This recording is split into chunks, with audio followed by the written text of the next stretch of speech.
Gaëtan Gors, bonjour. Bonjour. Bienvenue sur Radio Classique. Je rappelle que vous êtes député socialiste de la Nièvre. C'est votre 3e mandat, si je ne m'abuse. Vous appartenez au courant royaliste. On dit ça encore au PS, au courant royaliste ? Oui, en tout cas, je pense que Ségolène Royal a conduit cette motion, donc elle a vocation à la représenter. Alors on va dire ça.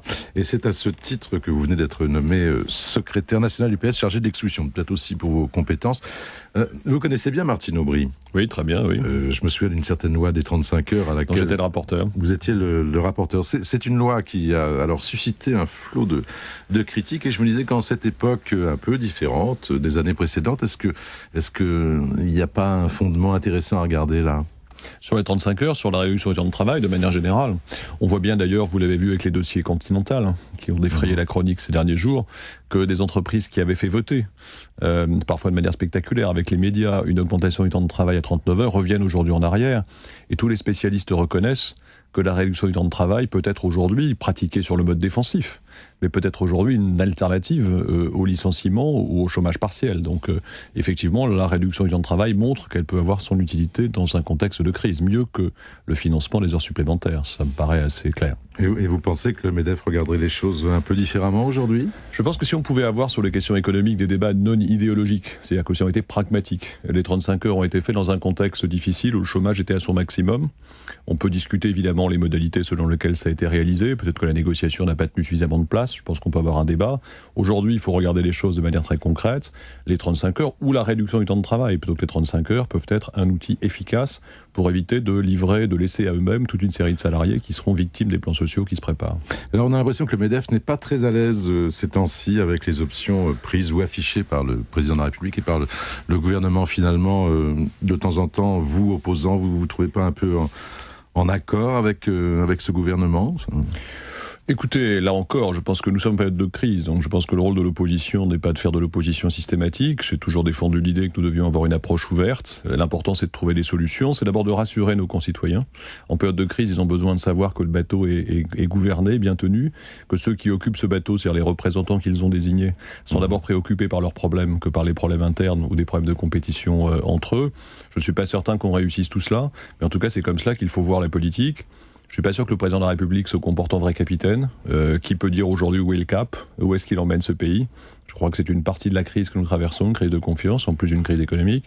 Je suis pas sûr que l'opposition soit aujourd'hui en situation de faire des propositions suffisamment fortes, mais c'est ce à quoi elle doit travailler, c'est ce à quoi elle va travailler dans les prochains jours, dans les prochaines semaines, dans les prochains mois. Et est-ce que, Gaëtan Gors, les querelles de famille, alors vous allez me dire oui, est-ce qu'elles sont réglées ? Parce que c'est pas le sentiment manifestement de l'opinion. Elles sont pour partie réglées, mais si vous voulez, ce qu'il fallait changer, ce que nous n'avons pas changé au moment du Congrès, c'est le système dans lequel nous sommes enfermés. Ce parti vit selon des règles qui ont maintenant une trentaine d'années, qui datent, mais un peu plus, qui datent d'Épinay, qui étaient utiles lorsque François Mitterrand, revenant aux responsabilités du Parti socialiste, les a mises en œuvre, qui ne correspondent plus aujourd'hui à la réalité.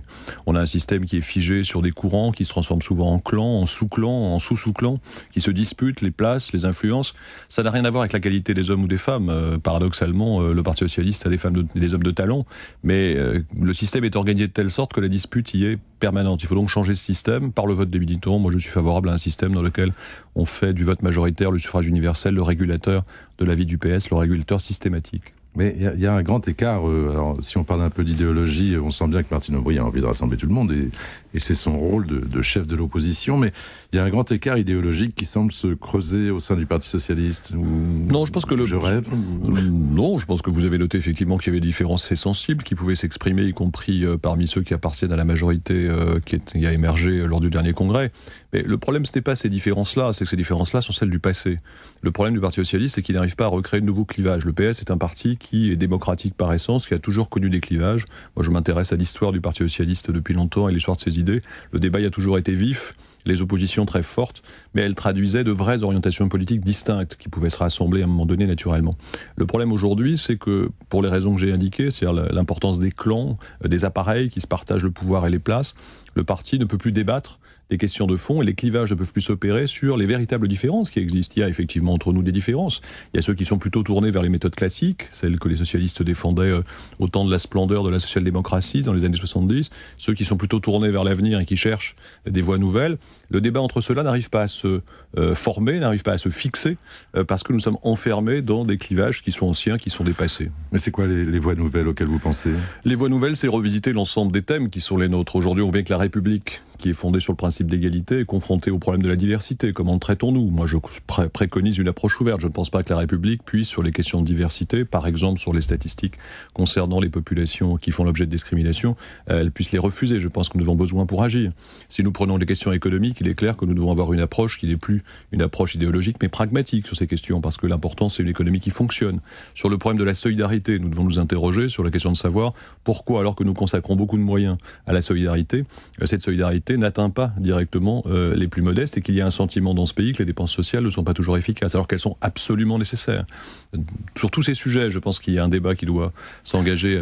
On pourrait poser le problème sur l'ordre international, où nous avons toujours défendu le principe des relations fondées sur la paix et la coopération. Dans ce contexte qu'est l'avenir pour l'Europe, quelle situation par rapport aux États-Unis face à des menaces nouvelles comme le terrorisme, l'affirmation de puissances nouvelles comme la Chine ou comme l'Inde ou la Russie qui essaye de défendre son statut.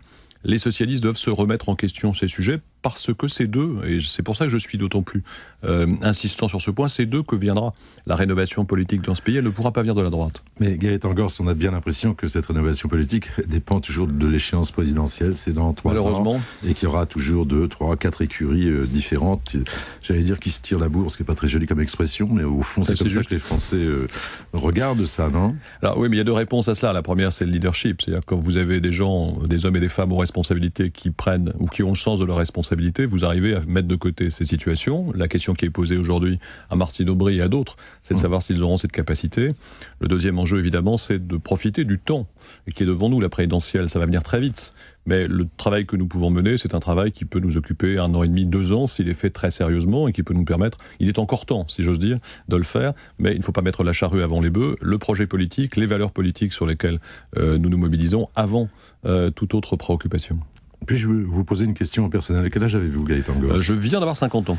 Donc est-ce que de temps en temps vous vous dites le temps est long et court, et, oui.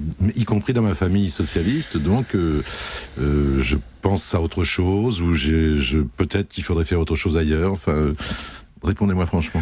Écoutez, je pense que je ressens, sauf pour ceux qui ont évidemment des ambitions qui sont très traditionnelles, c'est-à-dire avoir des Marocains, des voitures ministérielles, mais pour ceux, et c'est les plus nombreux, j'espère, qui ont des ambitions plus hautes, je ressens comme tous les socialistes, comme tous les électeurs socialistes, un profond malaise devant à la fois les déchirements de mon propre parti, mais surtout ces interrogations et ces doutes et la difficulté qu'ils ont à les lever. Donc c'est vrai qu'il m'arrive de me dire... Bon, on sacrifie beaucoup de choses quand on fait de la politique. C'est passionnant, on se consacre à des tâches exceptionnelles, on voit des gens extrêmement différents. Hier, j'étais sur le terrain en train de me battre pour les salariés qui sont licenciés dans le cadre d'un plan qui concerne le secteur automobile. On est à la fois déterminés et motivés parce qu'on nous a confié une responsabilité, puis on souffre avec eux. Et en même temps, on a le sentiment parfois d'être un peu impuissant. Et on se dit, si c'est pas au service d'une cause plus large, à quoi ça sert ? Et cette question-là, il faut quand même rapidement l'évacuer, parce que la politique, c'est d'abord de l'action, mais je ne peux pas masquer le fait qu'elle existe et qu'aujourd'hui, je me pose évidemment ces questions. Moi, je ne suis pas là je ne suis pas candidat à la présidentielle, je ne cours pas après des responsabilités. J'ai eu cette chance d'être le collaborateur de François Mitterrand à l'Élysée, d'être le collaborateur de Pierre Joxe au ministère de l'Intérieur, de travailler pour un Premier ministre qui s'appelait Édith Cresson. Donc j'ai connu, entre guillemets, les responsabilités gouvernementales à un niveau élevé, pas comme ministre, mais dans des fonctions qui avaient évidemment leur importance. Je n'en ai pas la nostalgie. Ce dont j'ai la nostalgie, c'est d'une vraie aventure collective. Oui, parce que vous avez en charge au PS le dossier de l'exclusion. Donc, depuis quelques jours, oui. Il y a urgence. Absolument, c'est un sujet fantastique dans la mesure où il met en question justement les principes qui sont les nôtres. Comment dans une société fondée sur la solidarité peut-on accepter que les écarts se creusent et que les personnes à décrochent comme si nous étions dans une société aussi brutale que la société américaine. Je vous remercie Gaëtan Gors et bonne journée.